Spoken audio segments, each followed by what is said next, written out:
पखाल भात हेउ बा गरम भात भेंडी भजा सबुथिरे टेस्टी लगिबो। आज आमे दुई प्रकार गोटी भेंडी भाजिबा। तो चलंतु देखि नबा आज रेसिपी। तो मुझे 300 ग्राम भेंडी को धोई भल भाव पोछि नहीं। काटिबा पूर्व भेंडी की धोई पोछि नेले भेंडी आउ लालुआ लगी न थाए। देखंतु एमिति करू करू भांगी जाउथिबा एमितिया कणिया भेंडी नेबे।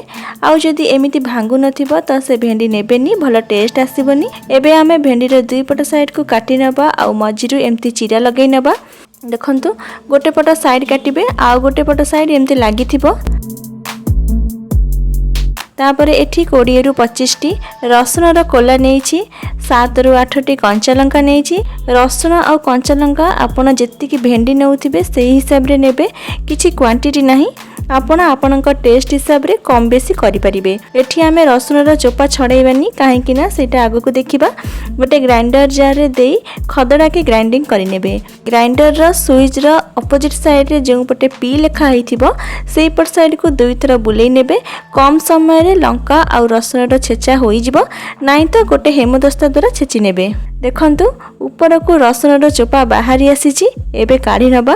तापर सेतिरे स्वाद अनुसार लुण अल्प हळदी गुंड देई गोळै नेबे। लुण एठी भेंडी रो क्वांटिटी हिसाब रे नेबे। एबे सेही लंका रसुन रो छेचा को भेंडी रे देई दबा।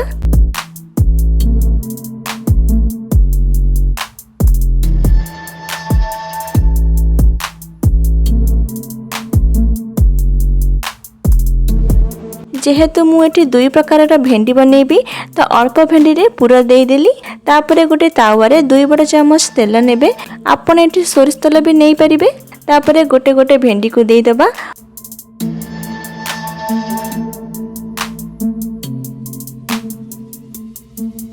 ऊपर अल्प तेल देबा आउ अल्प किछि लूण छिंची देउछि, जहा द्वारा भेंडी हमर शीघ्र सॉफ्ट होई जिवो। एबे भेंडी को एपट सेपट करी लो फ्लेम रे कवर करी भाजी नेबे। 2-3 मिनिट परे कवर खोली देखंतु भेंडी हमरे एठी भाजी हे गलानी। एबे गोटे प्लेट को काढी नबा।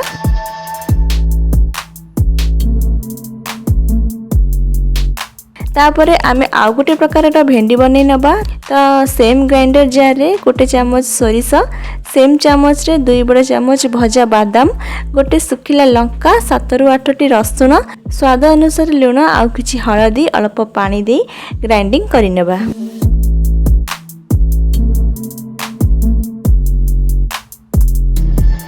तापरे गोटे कड़ाई रे 2 बड़ चामच तेल देबा।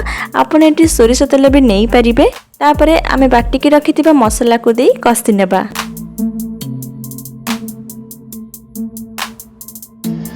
देखंतु एमिति झुरझुरा टाइप रे हे गले प्लेट को काढी आनिबा।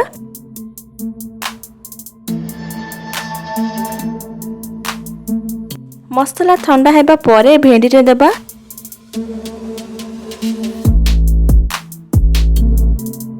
एमिति मु सबुतक भेंडी रे पूरा देई देली। सेम तावा रे अल्प तेल देई सेम प्रोसेस रे भेंडी को भाजी नेबा।